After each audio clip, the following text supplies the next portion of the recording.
Welcome to the latest episode of Terrible Towel Tuesday. I am your host, SimFBallCritic, SimFBallCritic, whatever you want to call it, live from the still basement. Welcome, guys. We're going to jump right into this thing. Of course, Blog Talk Radio is not cooperating tonight. Of course. And of course, I don't have a backup plan, so I have to figure that out. I know some of you guys have said to use Discord. Some of you guys have said use Google. I'm going to have to definitely have a backup plan, guys, so we can always have people call in, because I really wanted to hear from you guys tonight.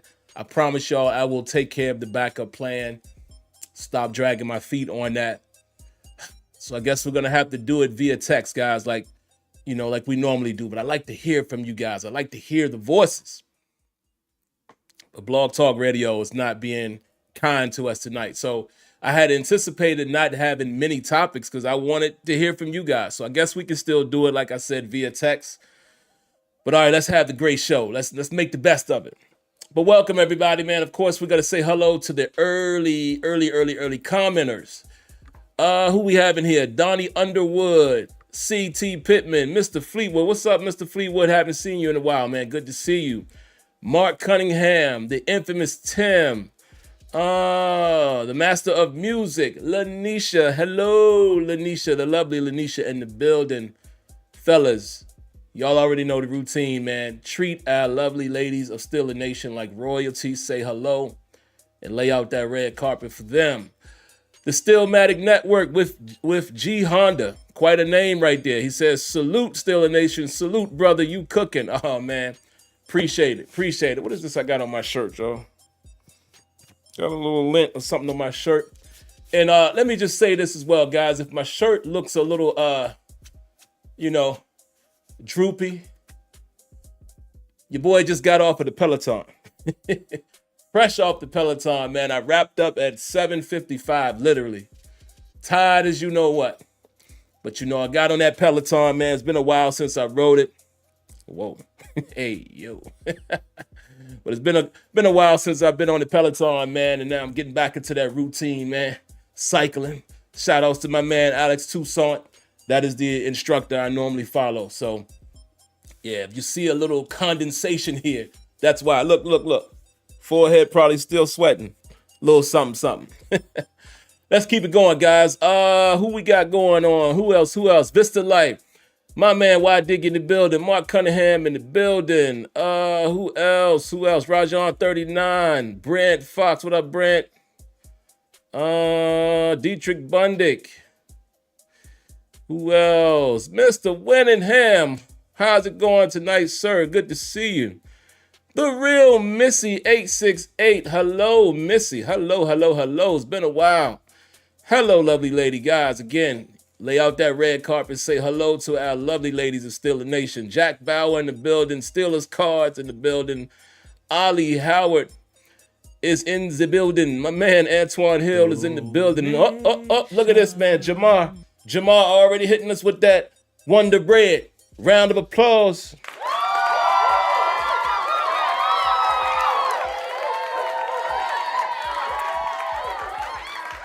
He says, we got to see the future, Justin Fields, and now the 6-2. He's happy. So he said we got to see the future, which was Justin Fields, had a 4-2 record. We see the now right now, which is Russell Wilson, and we're sitting at 6-2, and Jamar is saying he is happy.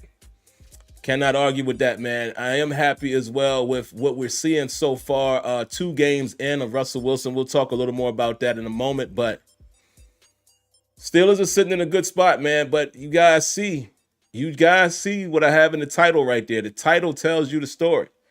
I said these Steelers have taken care of the business they needed to take care of. And I will explain that to you guys very shortly, what I mean by that.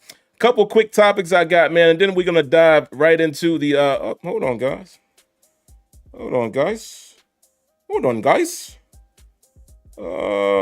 like... hold on. Give me a second. Looks like I messed up on my the description of the video here. Hold on, guys. Let me fix that, man. Y'all don't mind, right? Y'all don't mind if I get in there and fix the... Hold on. Maybe I'll fix it later. I put the Jets versus the Steelers recap. Obviously, I didn't change the description. My bad, guys. You know, hate when I make a mistake, but it's all good. But we'll basically talk a little bit about the recap of the Giants versus the Steelers. We'll talk a little more about Arthur Smith's approach.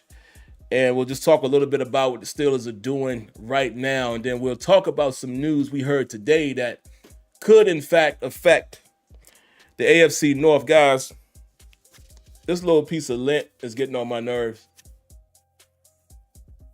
There we go. I think I got it. It's on this side now. There we go. It's going to bother me. I'm just, but all right, let's get to it. So let's talk a little bit, man, about the game itself. You know, with it just happening last night, you know, I got a chance to watch half of the rewatch. Didn't get a chance to watch the full game, but I did rewatch half of the game. And, you know, I think I recapped it pretty good last night, man. I mean, listen, the Steelers came out like gangbusters in that first drive, in my opinion. We came out rolling.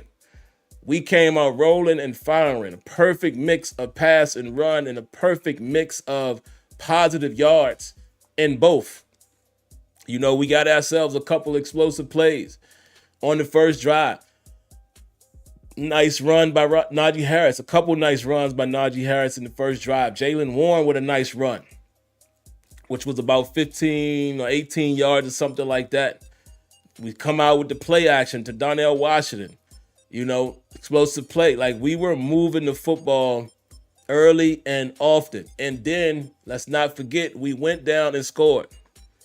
Yes, the score was negated by a penalty from Broderick Jones, but that was really making me proud, man, to watch the game and thinking like, wow, okay, finally a game where I feel like we marched right down the field and got an opening touchdown on the first drive.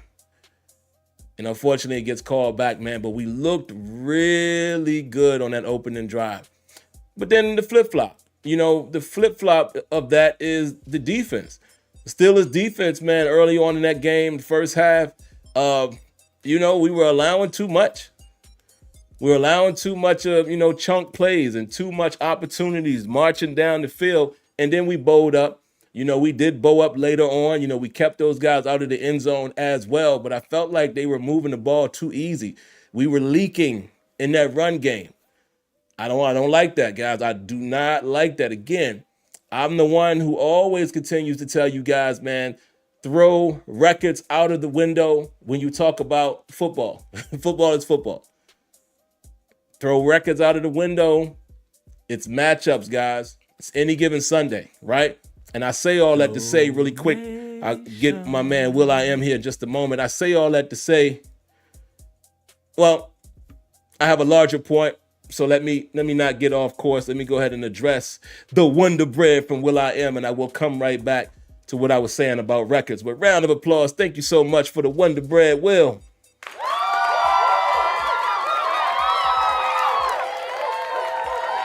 Yeah. He says, how fun was it to see us march up and down the field effortlessly? Everyone looks like they're on board. I think we're on to something. Defense got to step up. Could not agree more. Man. It was a beautiful thing to see us just march up and down the field. Honestly, you know, will.i.am is on to something here. It was moments, a lot of moments in that game where I'm like, all right, I'm cool. We're going to get back down there. We're going to get in the end zone. Like, that's how I felt. When is the last time y'all felt like that with the Steelers? Like, honestly, I don't even think there was many times last season that you felt like it was going to happen. This game might have been the first game where I felt like, yeah, we're going to get down there and we're going to score. Even when we had the 3 attempts in the red zone and didn't score, I still felt like touchdowns are coming. Because I just felt like we were able to move the ball at will. Yeah, a couple times the defense stopped us. Of course, it's the NFL. But At no point did I feel like we weren't going to be able to, march down the field. I didn't feel like we weren't going to be able to run the ball. I didn't feel like Russell wasn't going to be able to make a play off a play action or hit somebody in the flat or whatever. I felt very confident about that game in terms of offensively, and I cannot remember the last time I felt that way. Honestly speaking. Round of applause to Jamar, man. Appreciate the donation. Appreciate the Wonder Bread. Of course, you jumping all over a topic I'm going to bring up here in a moment.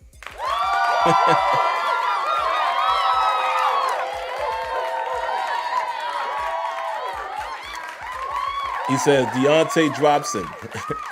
Definitely going to get to that. And then he says Naji has proven the haters wrong. Pay the man. Yeah, definitely should pay him. And I'm definitely going to address Diontae Johnson later on in the program. But, man, listen, I think I would like to have Naji back. I really would. Remember, guys, you know how the NFL works. You know how it works with running backs. We've seen it work with Le'Veon Bell, right? They may offer Naji a contract. And if he doesn't bite, they'll tag him. That's probably what's going to happen, and that's just today's NFL, and that's unfortunately just the way running backs are handled. And honestly, I know some people are going to say, oh, well, the Steelers should break tradition. I get all of that. But guys, at the end of the day, it's still a business. It's never personal. It's still a business. So the organization is going to do what they feel best. Now, do you think they feel like offering a deal, long-term deal to Naji the same way they did to Le'Veon Bell? Maybe. We'll see. And we'll see if Naji Harris will accept. But like I said, if he doesn't, I would expect them more than likely to franchise Naji. And Naji appears to be the type of guy that would play on the tag. So we'll see. But yeah, I definitely agree with paying Naji. And also, a lot of people, I'm never going to forget all of the people who had so much to say about the Steelers drafting Naji Harris. Yes, we can all debate, do you need to draft a first-round running back? Maybe not. There's plenty of guys in the NFL right now that are, later round draft picks, and they're doing their thing. But at the same time, I'm never going to be mad at the Steelers taking a player that they think is a player. I mean, we got a perfect example right on our own team, a Jaylen Warren who's undrafted. And I like him too. But the Steelers decided to draft Naji. I'm not mad at that, man. I'm telling you, for all of y'all that kept trying to tell me that Naji shouldn't be the starter, yada, yada, yada, they should start Cordero Patterson. I told y'all, Naji is the best back to run the way we are attempting to run as far as mentality. You bring in the big bruising back who actually is showing some quick feet now. I posted a little clip, man, on my Tickety Talk. Can't believe I just said that, guys, because I'm not a TikToker, but my lovely wife said, hey, man, you need to start posting little clips and stuff here and there to draw people to your show. She's right. But I posted it. I posted a little clip on TikTok. And by the way, in case y'all want to see it, my name over there is Still Basement on TikTok. But I posted the clip of Naji Harris showing a mean jump cut. Quick feet. Love it. We are seeing a more agile, a faster Naji Harris. He's still not fast, obviously. He's not that type of back, but I'm loving the Naji Harris that I'm seeing, and the boy seems to be very durable, and he's about it. So I'm love what I'm seeing from Naji, man. I really do. Round of applause, man, to the master of music. Appreciate that. Wonder Bread.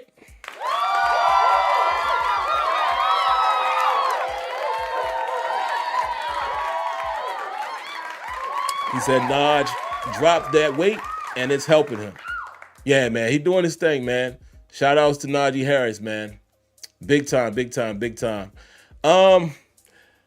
And again, getting back to the game, I don't want to miss my point that I was talking about. I was saying, what was I saying, guys? Let me try to remember. I was talking about the Steelers offense. I was saying something. Oh, guys, I lost it. What was I talking about before I read the comment? Maybe it'll come back to me, but I know I was talking about Um, Offensively, we were cooking. We were cooking early in that game, man, and we just couldn't turn it into points. Oh, and I was talking about the issue though was defensively. Defensively, yeah, we were bend but don't break, but also the issue, man, was again, I keep saying it, the Steelers give up chunk plays. I've been saying that all season. Our defense has been lights out. They have, for the most part, as far as statistics, meaning scoring defense and things of that nature. Guys not being able to run the ball against us, and that's what I was going to talk about. We talking about the New York Giants that even the commentators were saying these guys hadn't been able to run the ball. They kept saying that. Troy and Joe kept saying that this is a Giants team that hadn't been able to run the ball, yet they were having moments against us. Explosive play after explosive play. And then late in the game, that explosive 40-plus yard touchdown. Was it 48, 44, something like that? That is a concern, bro, because we haven't even faced off against the teams who are run-centric. Baltimore Ravens, Cleveland Browns. We haven't even faced off against those teams yet. And if the teams like the Giants, man, are able to move us and push us around, and some would say they don't have the best offensive line, I don't like it, bro. I don't like it. Nah, I wouldn't say they were pathetic, Master of Music. They weren't pathetic. We still held. And this is where it gets tricky. You hold an NFL team under 20 points, you did your job. Would you guys agree with that? I'm going to ask that as a question, and I want to see how you guys feel to see if we all are aligned. Would you agree if you hold an NFL offense in 2024 under 20 points, the defense did their job? Would y'all agree or disagree with that? I would say yes. It's hard to do in the offensive-centric type of NFL and a pass-heavy, you know what I mean?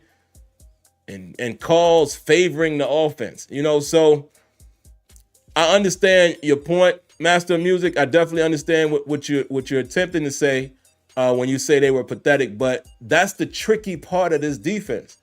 Yes, we are I would even say great defense, but where we're not great is defending explosive plays. We give up a ton of explosive plays, bro.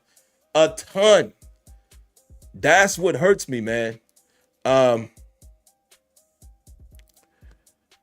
see. The infamous Tim says, I don't think 20 points is the benchmark for every team. I believe it's relative to the style of team you're playing and style your team is. No, that's a fact. I'm talking about largely. I'm talking about globally.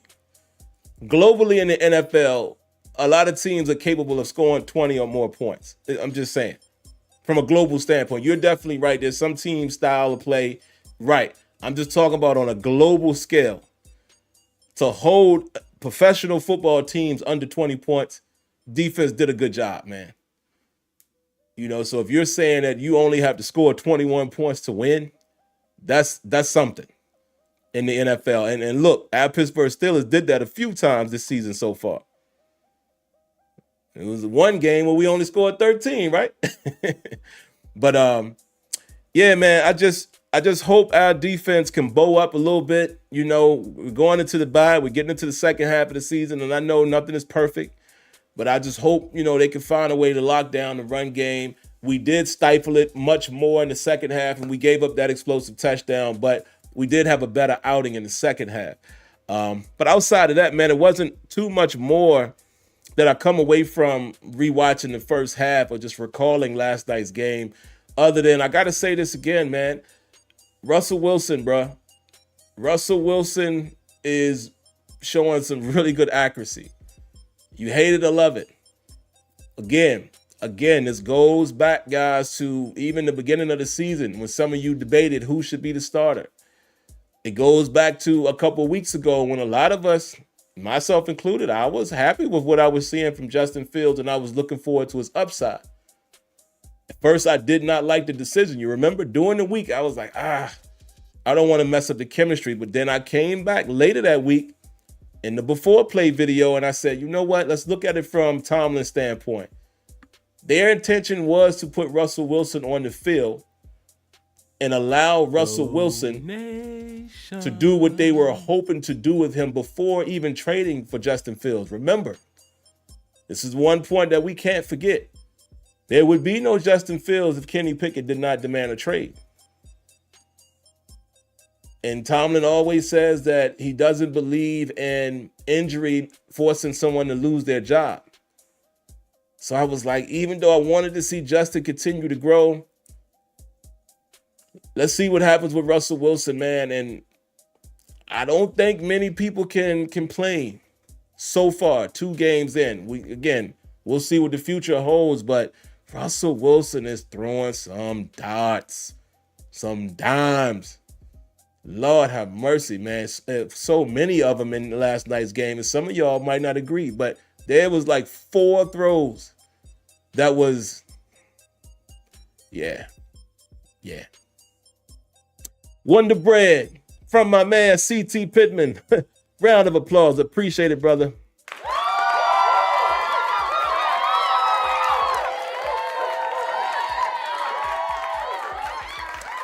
CT says, after these first 8 games, I'm very optimistic about the remaining schedule. Our defense will clean up some of the mistakes, and the offense is ascending. Special teams have been stellar. I can't disagree with your point, man. Cannot agree with what you're saying. I am optimistic, but I'm cautiously optimistic. Feeling much better, though, than I would have been feeling 3-4 weeks ago. I'll even say, what did we just play? Week 8? 2 weeks. 2 weeks ago. Feeling way more optimistic than I felt 2 weeks ago. And that is a fact, because you guys know, usually week 6 is where I give my estimate and my assessment of the team. And my assessment has changed since these 2 games with Russell Wilson. Folks, we got an offense right now that looks like it's capable. And that's all that matters. You look at some of the other teams, the teams that you expect to face that are good teams.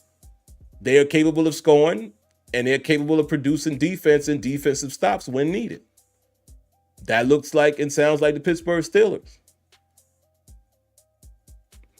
Last 3 games now, we've produced, let me get the accurate numbers, because I don't want to be inaccurate, because I remember the last 2 games. I just can't remember. I can't all the way remember what the score was against the Raiders. So here 32. We put up 32 points, 37, 26. Now the Jets and the Giants, whether y'all want to agree or not, those are good defensive teams. That Giants team gonna be nasty. Ooh. Dog, let me tell you, they might have lost. They gonna be nasty. That front, man, especially when they get Thibodeau back. Brian Burns, Dexter Lawrence, Thibodeau, the other kid, the name that I can't pronounce, Awerke in the back end, as far as one of the backers. Dog, that Giants defense looking chunky right there. They looking all right, and I like that kid Flott, too, the one of their corners that was hurt. Giants might be all right, man, in the future. So, and if you statistically, the Giants hadn't done too bad so far in the season. So, and then the Jets, again, another team that defensively, on paper, the Steelers put some points up against some solid defenses, man. So, yeah, I'm feeling a little better about this team.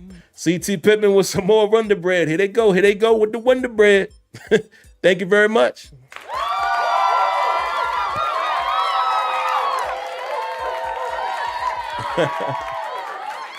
CT Pittman says, we would have put up 40 last night if not for the penalties and the mistakes. Yeah, so that's at least, it's always a what if, and we coulda. But we looking at, realistically, guys, that's 33 points, right?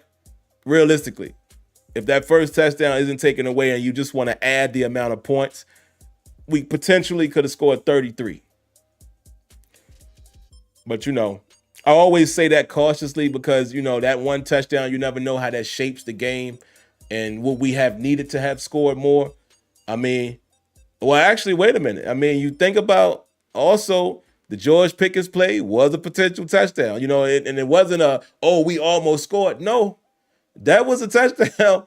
It just, unfortunately, that foot just, you understand what I'm saying? It wasn't we could have. Nah, that was a catch in the end zone. Just couldn't get that foot down. So, yeah, that's 2 more touchdowns. So you add 14 to 26.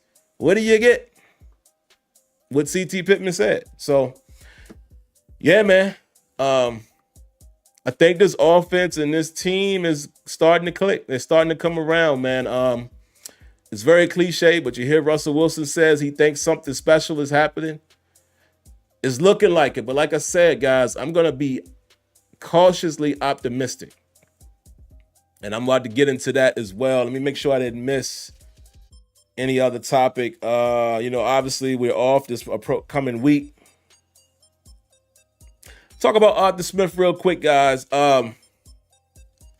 Say what y'all want, man. And I'm standing on this. Arthur Smith is doing a great job.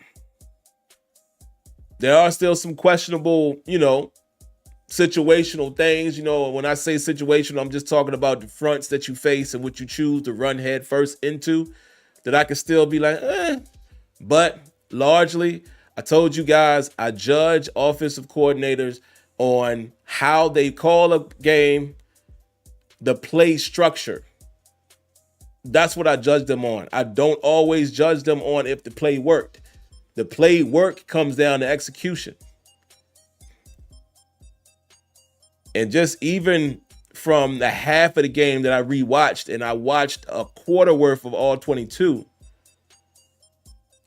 just some of the blocking schemes that we're introducing, guys, when it's executed, if you guys get a chance, when it's executed, it's beautiful. And for you guys who are results biased, just go watch these plays when they work and ask yourself, was that a nice design? Was that a timely play? Did they call this at the right time? Did they catch them in this defense? He's doing a great job, man, for a lot of people who hate him, right? Again, a lot of you guys are highlight watchers and, we ain't scoring no touchdowns. No, Justin Fields, blah, blah, blah. Arthur Smith ain't. Arthur Smith has put up, in the last 3 games, man, Arthur Smith's offense has done more than we probably could even say about Matt Canada. We never had a 3-game run where we felt good about the production and the points scored and overall performance of the offense under Matt Canada. Yeah, I say Arthur Smith's approach is old school, but with Russell Wilson out back there, he's doing more of what I've been asking for, more 11 personnel. We're seeing it more. Interruption. Round of applause to Lee Sharp. I thank you, sir, for the Wonder Bread.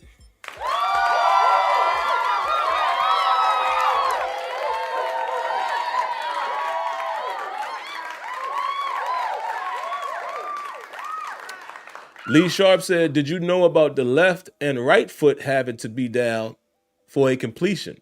That was new to me. I didn't. And I hope that person that commented last night on the show, I hope you're watching, because, he made a little sly comment, talk about, come on, guys, it's common sense. Yeah. No. Nobody here is stupid, brother. None of us in this chat. We were just having a theoretical conversation saying, hey, let's think about this for a moment. If I could possess a football and I get one foot down, raise it, and put it back down, the time alone should constitute as a catch. That's what we were saying. We were saying theoretically. Nobody was saying, it should be a catch. You guys in the comments crack me up sometimes, and I entertain it sometimes. It's fun. What are you going in there talking about? Come on, use your common sense. Shut up. Shut up. Use your mouth a little less, bro. Oh, hey, yo. Shut up. We just having a theoretical conversation, but I'm going to entertain my man here, Lee Sharp. Yeah, I mean, I didn't necessarily know that. I know most of us probably knew, okay, you got to get 2 feet down, right? But that exact situation, I could see why some people might have questioned it, like, whoa, wait a minute.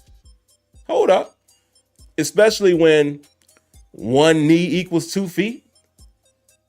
You know, a shoulder equals a foot. An elbow down equals. So, in a way, is it plausible for us to say, well, hey, if you literally, I'm not talking about drag the same foot, but if you press down, lift up, press down again, is it wrong for some of us to say, hey, maybe that should be a catch? Round of applause to the master of music, man. Y'all throwing that one to bread today, man. I appreciate y'all. Thank you so much.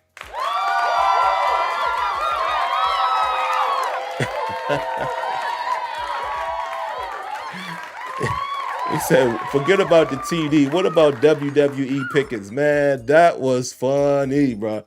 I love when stuff like that happens unintentionally. Oh, that was hilarious. That was hilarious, man. That, if y'all didn't see it, man, I'm sure that clip is floating around on social media. George Pickens jumping to try to get out of the way, and he lands on the guy like he hitting him with the people's elbow. Man, that was crazy. Yeah. Absolutely. Brent Fox says they say at 2 feet, both feet is way different. Yeah, I'm with you. But yeah, I just thought it's an interesting topic, man. And I think maybe it's something that maybe the competition committee should review. I don't know. Just, you know, it's a good debate. But yeah, man, Arthur Smith is doing a great job. Also, I definitely would be remiss if I didn't say this. Oh, hold on, we got more Wonder Bread. I tell y'all, man, y'all are special. Thank you so much, Infamous Tim. What you got here?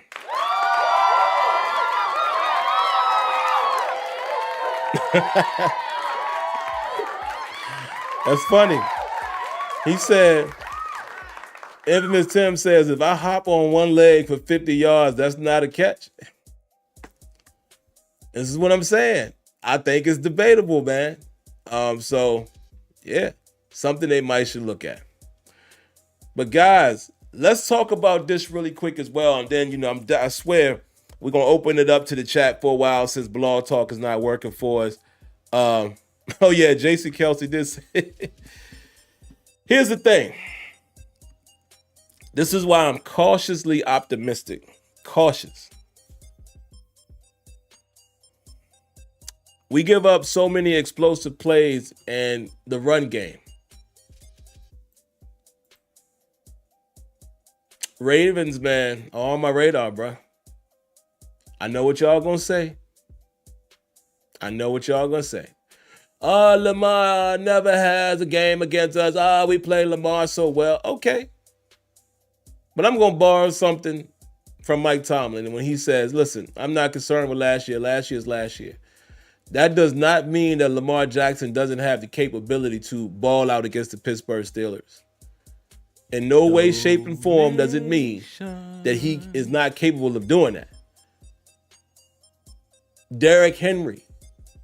Miss a tackle against him, see what happened to you. Concern. I'll tell you another concern right after I grab Andre Coleman. Shout outs and thank you for the Wonder Bread.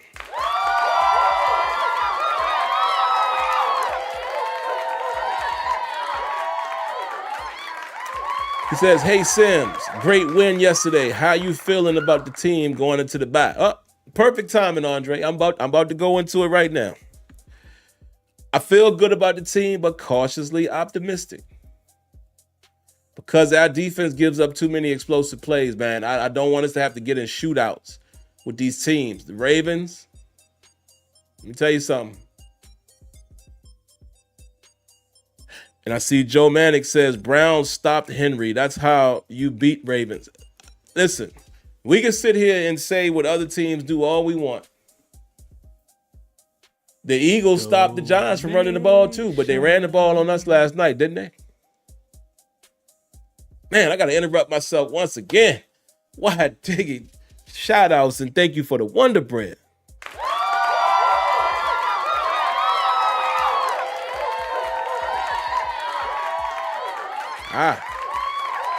We'll come back to the team. We'll circle back. I was going to mention this point as well. And I'll tell you guys how I feel about it. But why Diggy says Tomlin still should have known replay assist was used, though. It still baffles me that the challenge thing is still an issue after all these years. Yeah, I definitely don't understand why Tomlin, his biggest woes have been the challenging of plays and time management. However, last night after hearing that explanation, because I was going to come in here and say this,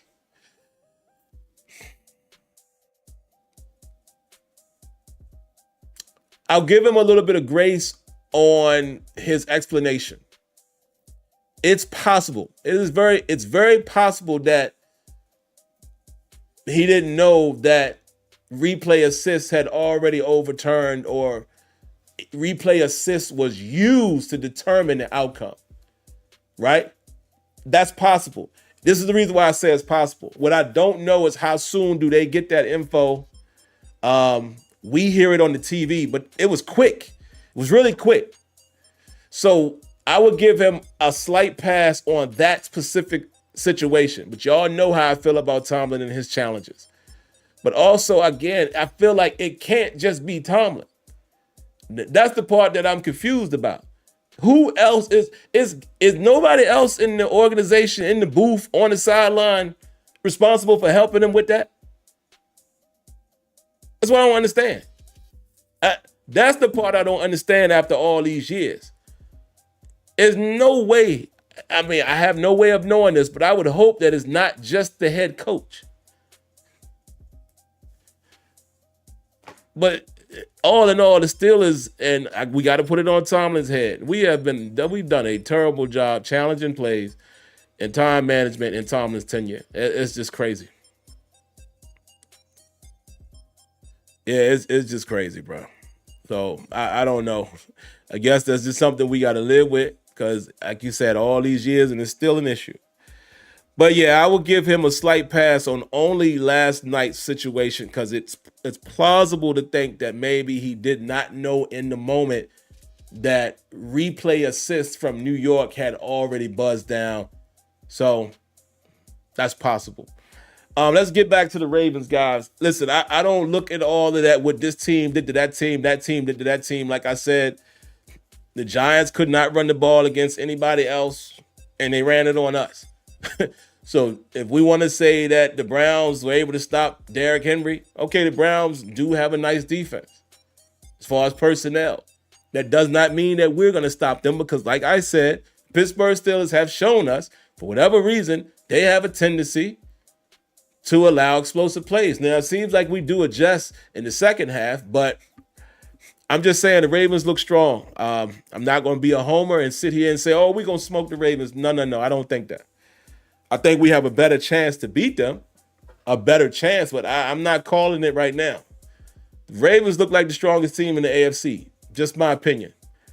Even stronger than the Kansas City Chiefs. The Kansas City Chiefs, I mean, y'all want me to tell you how I feel about the Chiefs right now, as much as I love Patrick Mahomes?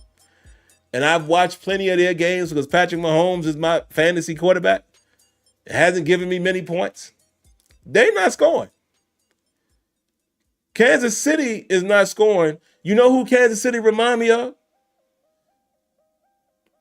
Some of y'all are going to remember this. Remember when the Pittsburgh Steelers were 11-0? And what do you know? We faced off against Washington, a Chase Young Washington, a Montez Sweat. Who's the other kid? Jonathan Allen. Is it Allen? And Payne. I know Payne is one of them. And I said, y'all, I don't trust this 11-0 team. I know y'all remember me saying that. I didn't trust them. We didn't look like a dominant 11-0. And I was like, yo, I think Washington could get us because of that front. And they got us in Pittsburgh. That's what the Chiefs look like to me right now. They're not a dominant, undefeated team. They're not. They don't look dominant. You know what I mean? They the Chiefs. Their defense is legit, but offensively, they don't scare me no more. Yeah, they got a gadget guy and Xavier Worthy, but Patrick Mahomes and them, they not lighting it up this year. They kind of remind me of the Steelers, the 11-0 Steelers, where they undefeated, but I'm looking at them like this. So that's why I say right now, to me, the Ravens look like possibly the team to beat in the AFC. You have to pay attention to the Bills. You have to pay attention to the Texans. They're young, but they're up and coming. Look out.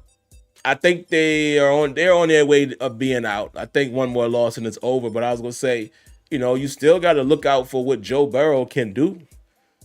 I think they're about to be a little too far in the race, though, so they're going to be struggling. And I know there's one other team I'm probably missing. But,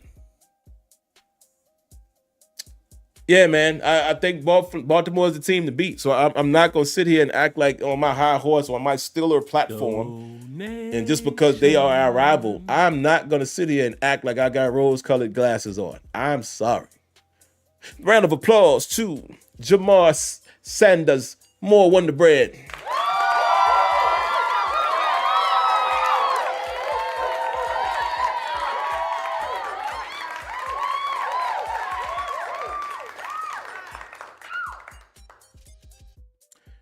You said they beat the Ravens. They are the new Patriots.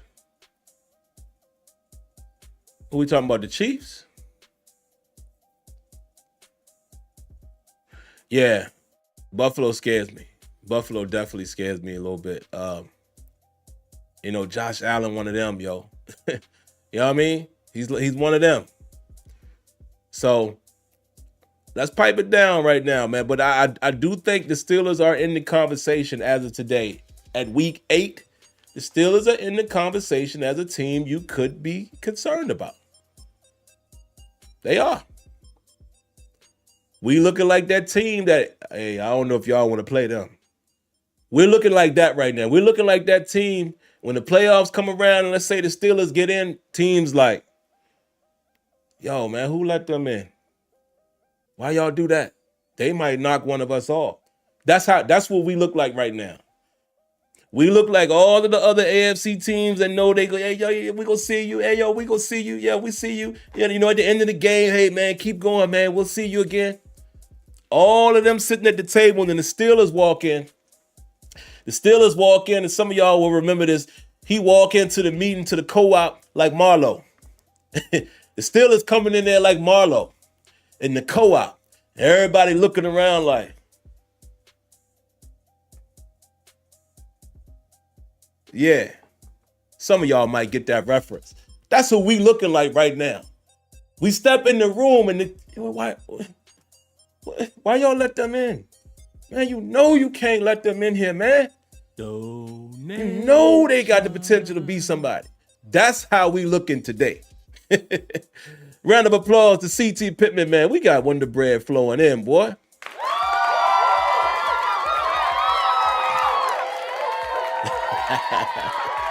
Mark Cunningham know what time it is. Yeah, when Marlo came in the co-op,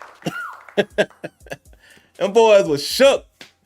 CT Pittman said, First Take was the first ones this morning to say they were wrong about this. Man, listen, I respect Stephen A for what he do. I'm one of them. I'm not the person that, I hate him.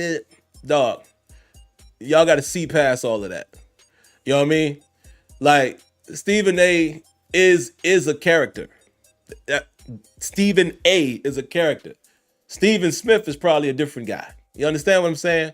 So I never look at a lot of these celebrities and have an opinion about them personally. Some of them, they get on your nerves. Like Colin Coherd, whatever. His side, the way he chooses to deliver his antics gets on my nerves. Skip Bayless Gets on my nerves, but I don't hate them. I don't know these people. But I say all that to say Stephen A knows what he's doing. He is, in case y'all didn't know, he produces First Take now. He knows what he's doing with the, it's take my hat off and give it to him. He know how to bring that bread in.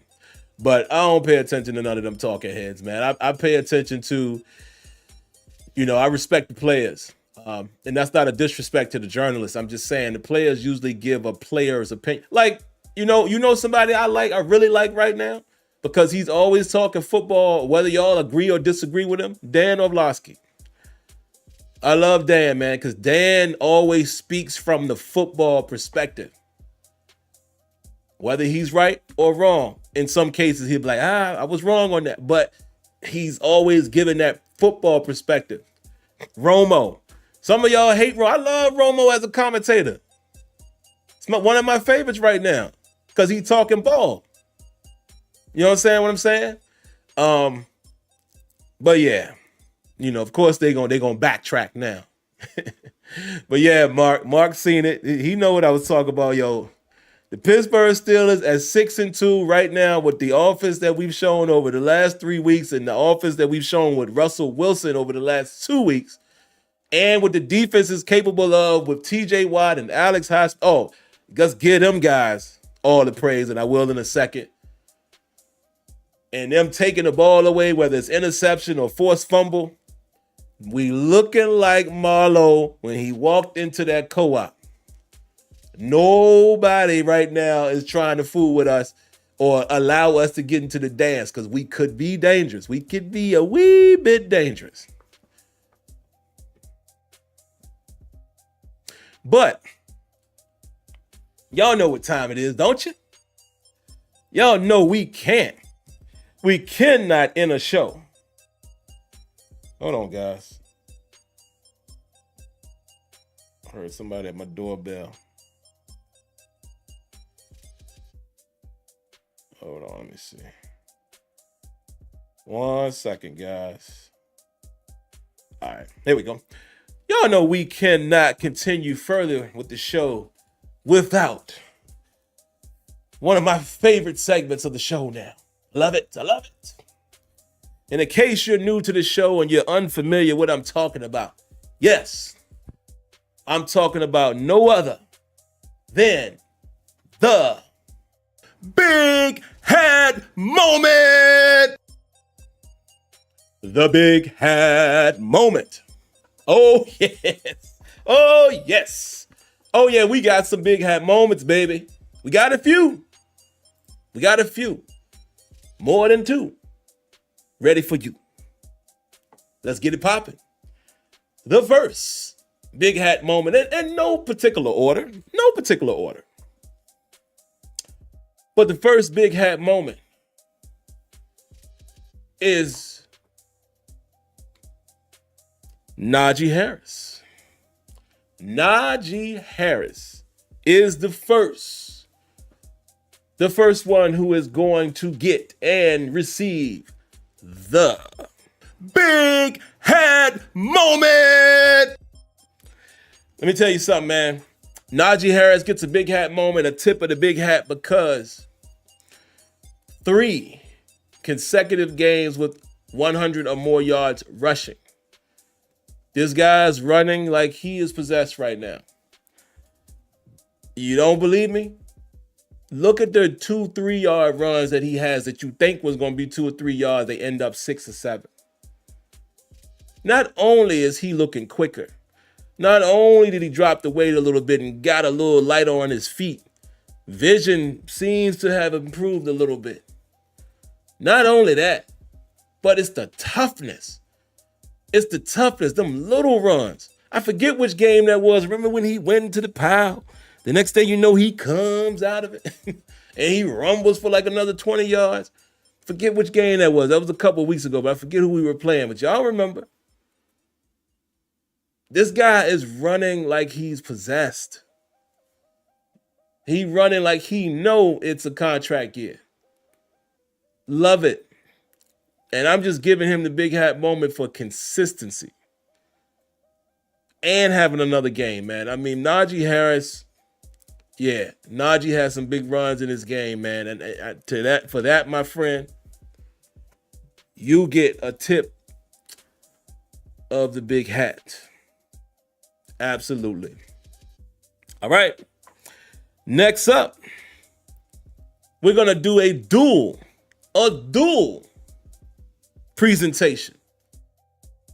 The next players on the list that receive the big head moment. You guessed it. Those edge rushers. TJ Watt and Alex Highsmith. Now, I'm going to say that like this. TJ Watt is beginning to be a little routine, right? And TJ Watt could almost get the big hat moment every week. We have seen him multiple times already in the big hat moment. I mean, he just does what he wants to do. He is just him. He is the definition of him. When dudes be like, yo, he's him, it's TJ Watt. When you're talking about professional football. He is the definition of game wrecker. You know, it's all cliche when you hear these coaches interview, even when you hear Mike Tomlin doing his presser and he said, oh, this guy's a game wrecker. No. This who they talking about. It ain't cliche. They're talking about TJ Watt. Because this guy is a game destroyer. The Steelers fumbled the football, and it's almost like TJ Watt turned, like he cut a switch on, like, oh, I must get ball back now. My team depends on me. I am him. And he goes out there, sack fumble. And here's the thing that's so special about this guy. Not only does he strip it, like he has the wherewithal to turn and get down on the ball. Like, what can he not do? Remember the Rams game last year when he dropped into coverage and picked off Matthew Stafford with perfect technique? How does a deep edge rusher read the quarterback? How does he read a look and saw who was coming his way and scrapes over there and pick? I am TJ Watt. It's time to wreck the game. This dude is a droid, bro. Beautiful. But hold on, I told y'all this was a dual presentation. Mr. Alex Highsmith. Let me tell y'all something. Let me tell y'all something right now. I don't want to hear no more from any of y'all about Nick Herbig starting over Alex Highsmith. Shut up. And I say that respectfully. I don't want to hear it.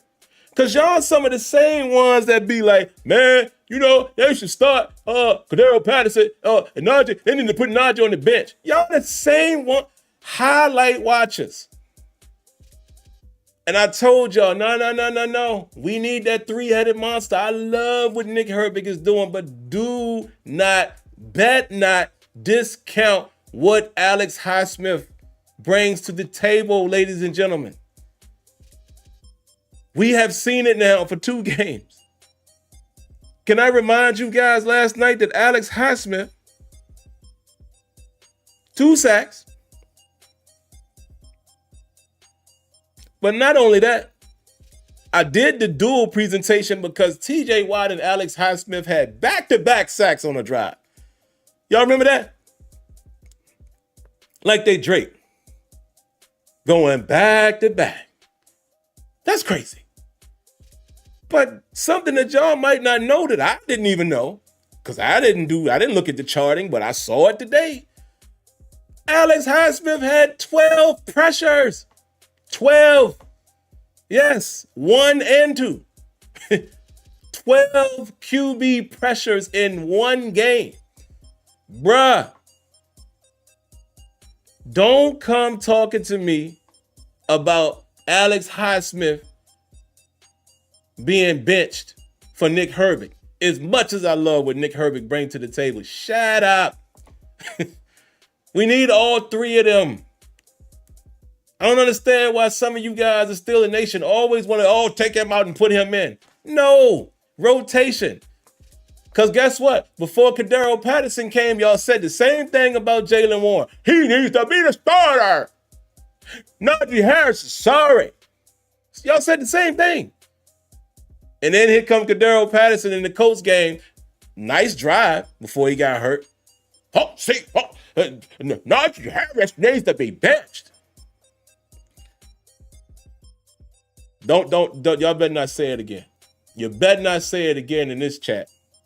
I don't want to hear it. You shut up. Before you even think about saying it, you better not say it again. Bench Alex Highsmith. Man, y'all crazy. All right, let's get back to the show, guys. Last but not least, the ultimate, the guy who might get the biggest presentation. Last but not least, the last guy on the list to get the give it to me big head moment. Calvin Austin, CA3. Hey, this big hat might not even fit on Calvin Austin. It'll be a bobblehead. Calvin Austin will be swimming in this joint. Such a little guy. But it's so funny, man. Calvin, I hope you're listening. I hope you listen to Calvin, because I'm going to do something. I'm going to be a man, stand right here and do something that I've never done on this show before. You know what I'm going to do? I'm going to tell myself, SimFBallCritic, shut up. Shut up, Sim. Shut your mouth.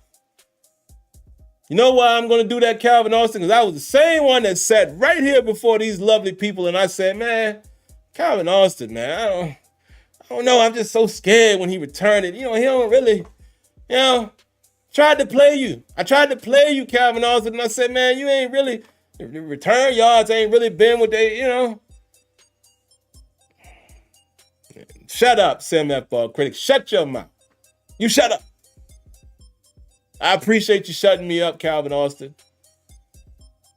And you're starting to show what you can be. Not just that punt return, which was speed kills. Not just that. Shout out to Danny Smith. With that left punt return, and Calvin catches it here, and he got the speed to still run to that left, get behind that wall. But what you've been doing here, brother, you are starting to show yourself in the receiving game. I like it. I seen you on that touchdown. I seen you. And Russell Wilson, recognizing the man coverage, recognizing that you weren't impressed. And I seen you run right at your defender, hit him with the quick little, it was so fast you probably won't see it in real time. Got to slow it down. Hit him with that real quick little lean, a subtle boom, boom, and then he broke out to the post. Well, not towards pylon, I'm sorry. More of an outpost, not a real post. Like a corner post. And that was it. Ran under that thing. Yeah. Touchdown.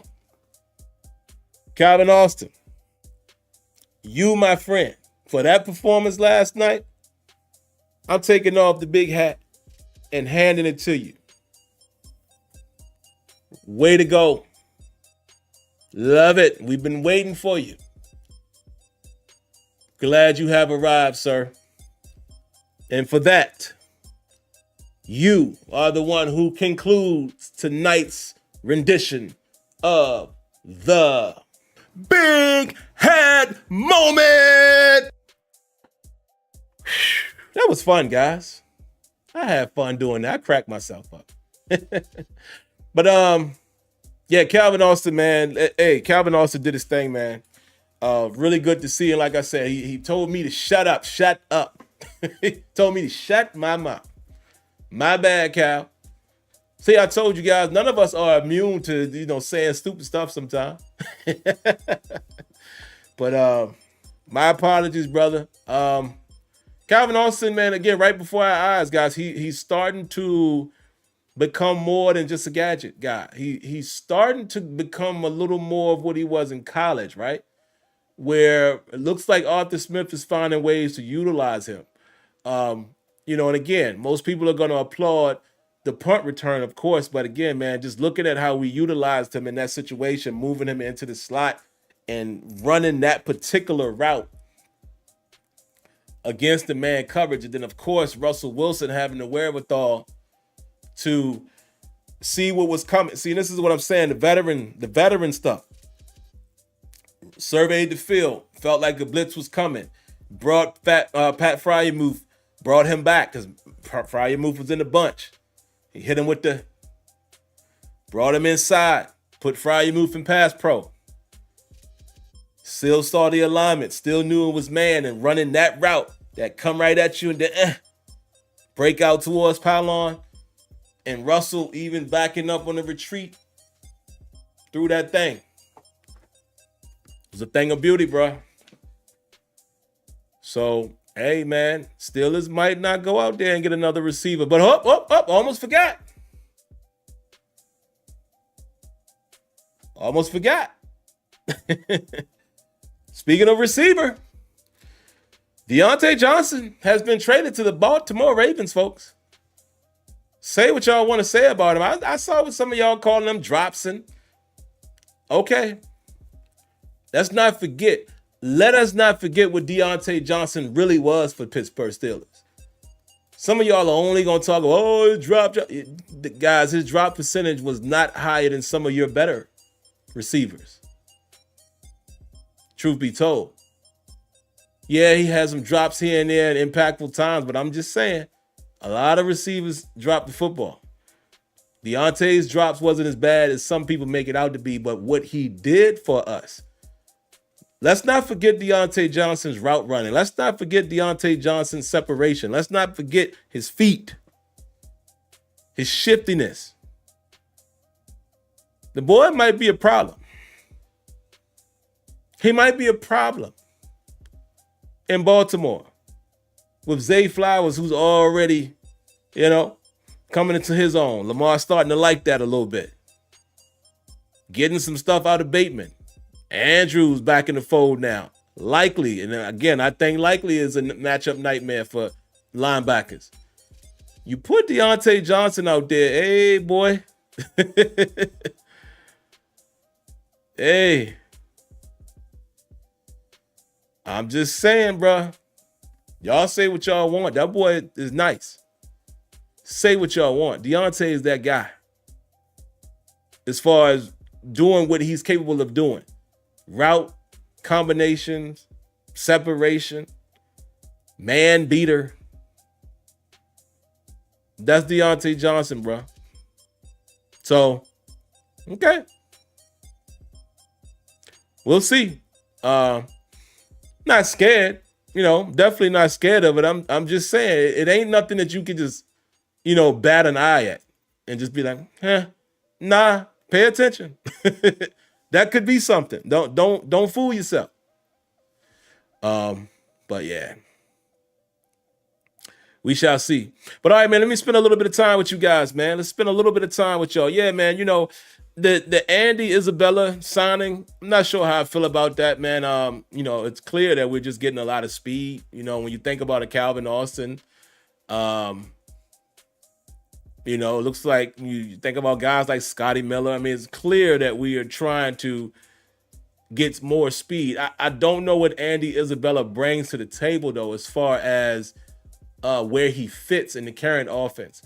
Who does he get off the field? We definitely know that Arthur Smith goes through his personnel. We see Scotty Miller out there from time to time, but does Andy Isabella come right in? Does he take Scotty Miller off the field? I don't know.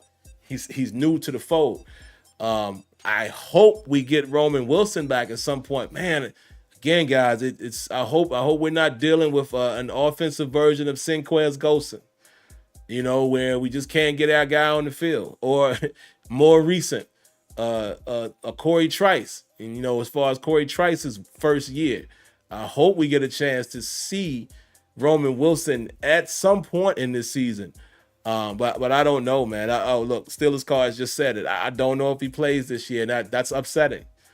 I wanted that kid to get his feet wet, man. You know what I mean? Because it's Roman Wilson, right? It's Roman Wilson. Go back and look at his college career, in case you're wondering. It's Roman Wilson. He's nice. We got a nice one if we can get him on the field. But yeah, what y'all got, man? What y'all got? Anything?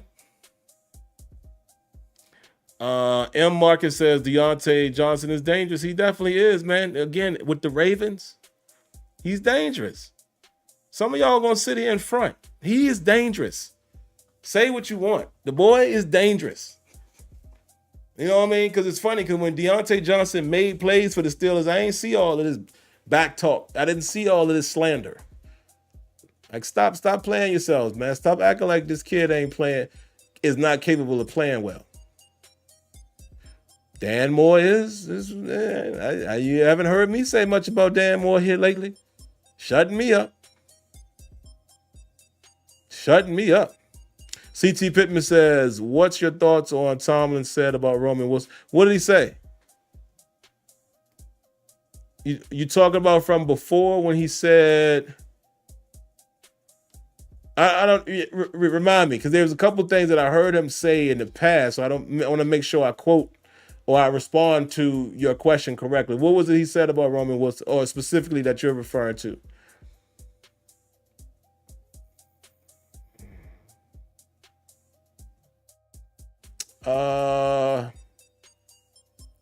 Pittsburgh Toddy says someone else already asked, but what happens with Beanie when Sutton comes back? Yeah, I mentioned that a week or two ago.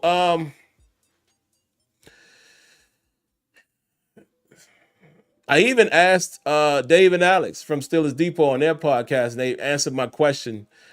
That was my main question is, what do? You don't want to stifle Beanie's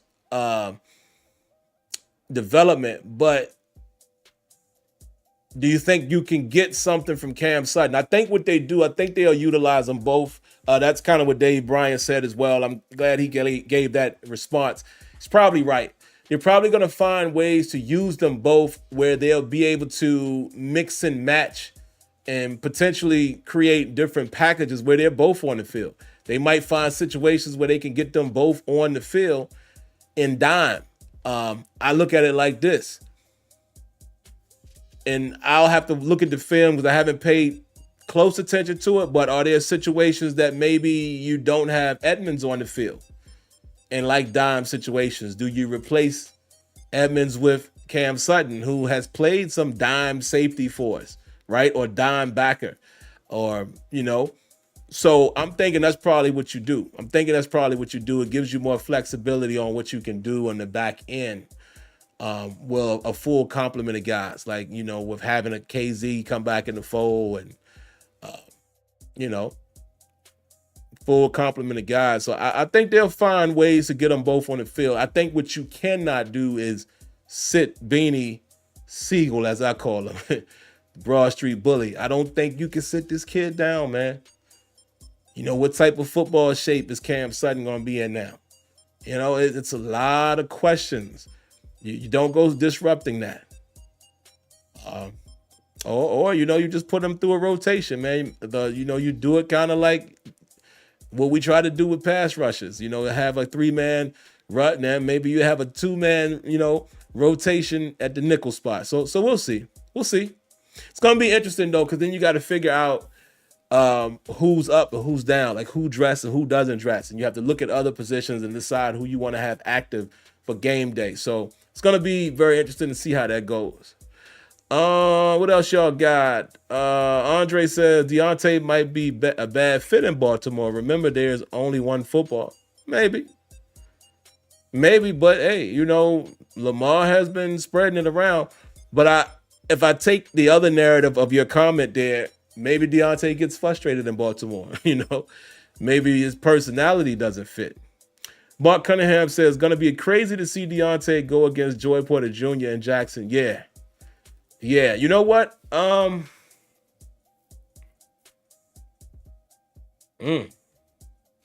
I don't know who I put on Diontae. Maybe they take the approach that they took last night. And I don't know why we didn't have Joy Porter Jr. shadow neighbors. But maybe, we talked about it last night, and Kenya made a good point. It's because they kind of move him around. Sometimes they had neighbors in the slot. I could get that. But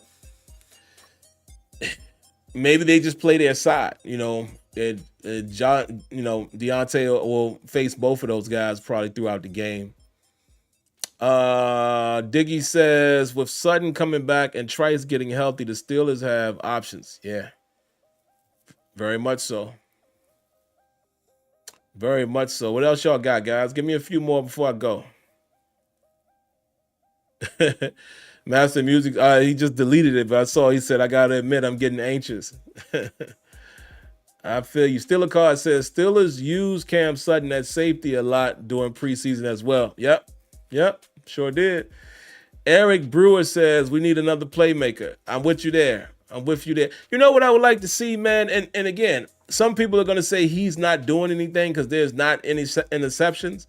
I like to see Minka get a couple turnovers, man. For him to get that notoriety again. Me personally, from somebody who watches tape, I think Minka is doing what we need Minka to do. A lot of hidden things happen that you guys don't pay attention to. Sometimes the ball isn't thrown his way, right? Sometimes he takes reads away. He's doing center fielder stuff. He just doesn't have interceptions. And to me, you can't always measure good players based off of interceptions. Ryan Clark was a heck of a player for the Pittsburgh Steelers, but nobody remembers him for intercepting the football. You remember Troy because Troy did all of that. Minka has also, right? Minka has had years where he had interceptions. So I just don't understand how fans only give people credit when they do something that's obvious. So because he doesn't have any interceptions so far, or it's been a while, now all of a sudden Minka ain't no good. No. The safety game is not played like that. You know what I'm saying?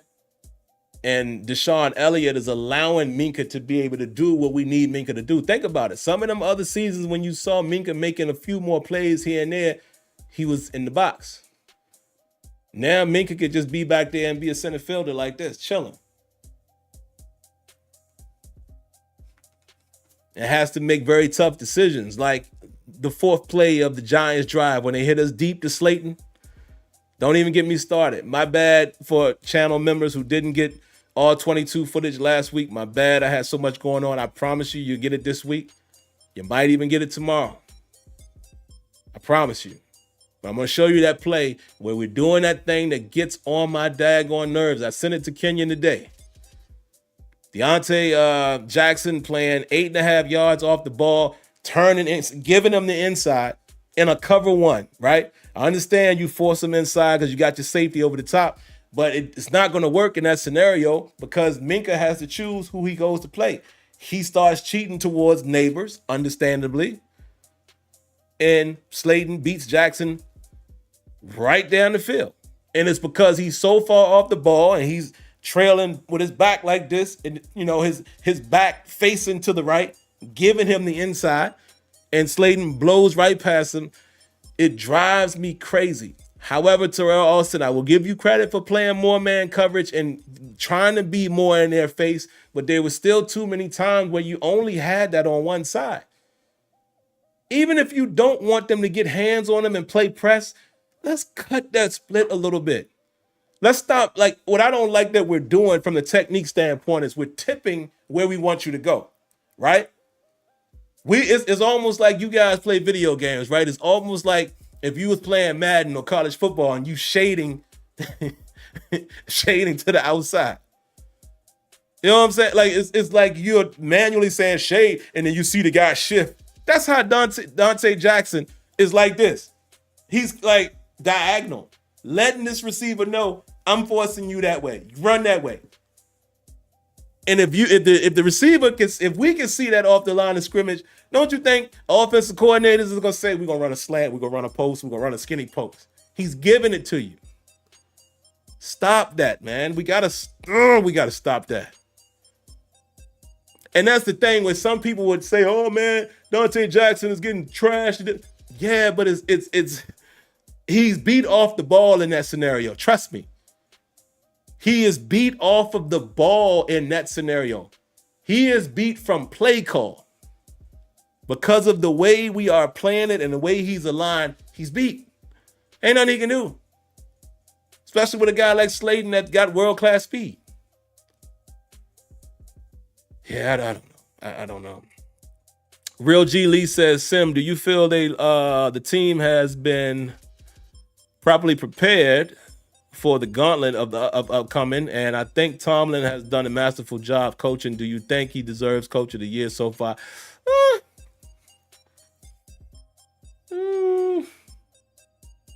Done a masterful job. I don't know if I'll go Coach of the Year just yet. You look around the league, maybe it could be an argument made, maybe for others, just off of, you can make the same argument with Andy Reid, right? As far as they don't have the same offense. Offense has been decimated and they're finding a way to be undefeated. As far as the first part of that question, my answer is going to be yes. And I can blindly answer that as a yes, because like I said, guys, I do not believe in coaches not having the team prepared. I don't believe that. I think the only time that happens if it's somebody who's clearly a bad coach. It's the only way I believe that. Just like I don't believe the saying of, oh, he didn't have him ready to play this week. I don't believe that. I think NFL coaches, I'm talking about guys that we can look and say they're decent coaches. Not even great. Just a decent head coach. A Dan Quinn. Right? Everybody trashed him, and look what he's doing with his Commanders. But somebody like that, I think they come into every week prepared with a game plan to win. Every week. So it kills me when people say when you lose, he ain't had them ready to play. They weren't ready to play. Man, shut up. Not talking to y'all specifically, but I'm just being funny. I don't believe that.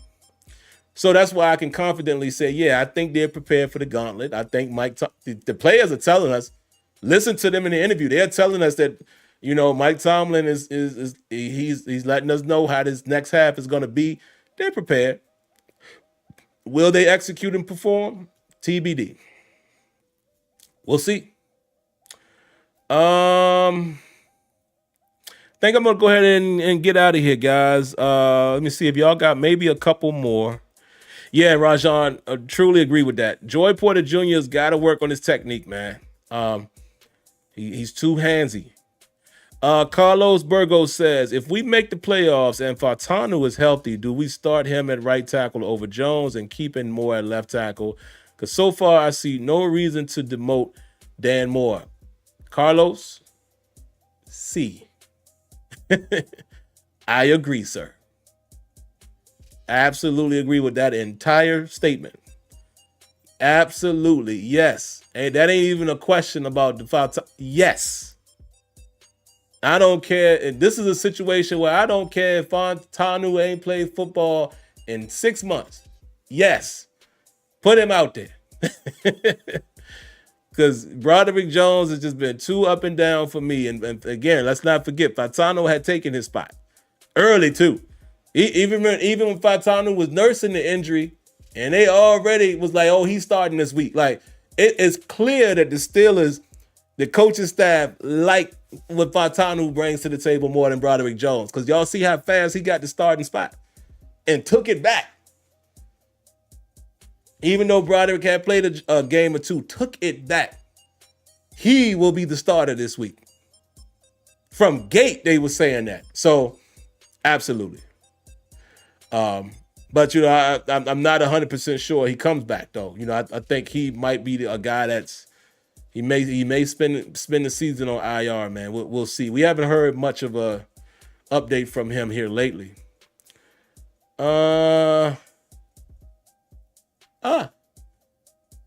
Master Music says Matt LaFleur, what he's done scheming for Willis has been amazing. Okay.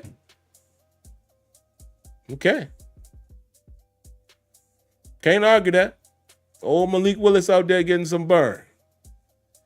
Yeah, Mark, you're right. That they love Fautanu, man. It's clear. We see it, it's clear as day. DJ says Broderick Jones be stuck like a statue on some plays. It's a shame. He'll get right. Yeah, and again, like y'all know me. I do not throw players in the trash. And y'all, something that I'm surprised y'all hadn't pointed out yet. See, y'all slipping on y'all pimping. I'm surprised there's one thing that y'all haven't pointed out yet about me. Have y'all noticed that I haven't taken nobody's name yet? Y'all know that's my thing. I've been trying to be very generous. Man, and I'm still calling him Broderick Jones. I haven't stripped nobody of their name yet, but I'm going to tell y'all right now. Oh, your boy has not forgotten. Broderick Jones gets one more ball game. One more game to have what we would deem a horrible game, and his name is gone. He will be number 77 in your program. One more bad game. Watch what happened to you. Is Broderick still hampered by his elbow? Did he show up to camp a bit out of shape? Yeah, I don't know. I wish I knew, Toddy. I won't speculate on that. Just me personally, because I don't know. I don't know. So I don't want to sit here and give you guys a false narrative because I don't know. I wish I knew that information. Master Music says he just does his best Chooks or Corfor impression and doesn't finish plays sometimes. Yeah, man. Come on, Broderick. I still believe in you, kid. I do. Kenya says if he plays like that when he plays left tackle, then I can cook him until then. He is sacrificing for the team. Yeah, man. Yeah. He on his way. He on his way to being number 77, but I'm gonna give him a little more grace. Yeah, Dan Moore is not position flexible. That's a fact. Kenyon, he played well at right tackle last year, though. He showed he's capable. And that's the disappointment and the slight that's the disappointment and that's the slight amount of bell that I'm shooting him to say, okay, I know you're capable. So what's happening right now? But I can't shoot him bell for too much longer. The well is going to dry. So we'll see. But guys, this has been a phenomenal night, man. I appreciate each and every one of y'all, man. I tried my best to deliver great content for you guys tonight, with Blog Talk Radio not supporting our efforts and allowing us to accept phone calls. Really ticks me off when they do that. I know I've been slipping, guys, but I promise y'all that I will get an alternative whenever Blog Talk is down. Blog Talk is my preferred method, but I definitely want to have an alternative in the clip. So when it doesn't work, when there has some system issues, there's still a way for me to get you guys and hear you guys as opposed to just read your comments. Appreciate you too as well, Rajan, man. You guys have no idea, man. I mean, yeah, this is Sims Terrible Towel Tuesday and post game and pre-game, but I do it because of y'all, man. If y'all wasn't here, it would be no reason to do this. We have fun together, man. That's why you guys are family. You're family. You'll never really hear me unless it's by accident. You won't hear me refer to you guys as my subs. Oh, my fans. No. Y'all my family. We in this thing together. I'm just the one that's talking. Right? But all right, guys, before we go, I'm always going to remind you to do this right here. Make sure you hit the like button. That's the most important thing you can do. Hit that like button. That helps drive people to the content. Please do me that favor. Hit the like button, but subscribe to the channel, man. If you're new here and you like what you see, you had a good time, why don't you hang out? Come on in. We welcome you in. We got a big old house. We got a big old house where all the family can live, where all of us live together. Come on in. Just wipe your feet off, like my man Rough House Boxing would say. And then also, man, make sure you share it out. If you know some Steelers fans, somebody at your job, somebody at your church, your man at the car wash that, you be talking to you every time he washes the car, and about the Steelers, you know, whoever you know, share the stream with them. Say, hey, man, I know where there's a place we have a great time and we talk Steelers football from an average Joe perspective. And sometimes, man, we call in and chat it up as well. Come on over. Go on over there. Do those things for me if you don't mind. But outside of that, y'all know what I'm going to tell you. Be safe. Stay healthy. God bless. Good night. Like always, I thank you for tuning in. And I won't see you, I don't think, later this week unless something special happens, because we're on a bye. We're on a bye, so no post game. But I'll definitely see you next time for Terrible Towel Tuesday, which I think, I'm always making these promises, but it might be a steel table since we don't have a game to talk about. That might be a perfect time for Kenyon and I to get on here and kick it. All right? Catch y'all in the next one. Be well. Here we go. 6-2 into the back.